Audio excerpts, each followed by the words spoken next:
আত্মীয়দের সঙ্গে সম্পর্ক ছিন্নকারীর দোয়া কবুল হবে না। আত্মীয়দের সঙ্গে সম্পর্ক ছিন্নকারীর দোয়া কবুল হবে না।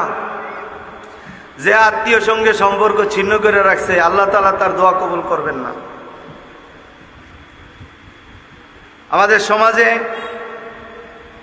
অনেক কথা, এগুলি তো বলতে গেলে সুবহানাল্লাহ অনেক কথা।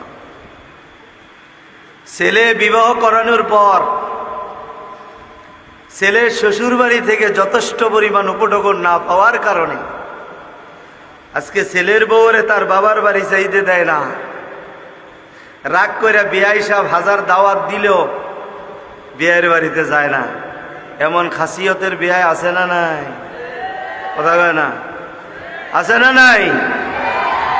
বেটা আত্মীয় সঙ্গে সম্পর্ক যারা ছিন্ন করে রাখে, নামাজ রোজা হজ জাকাত দোয়া কিচ্ছুই কবুল হবে না।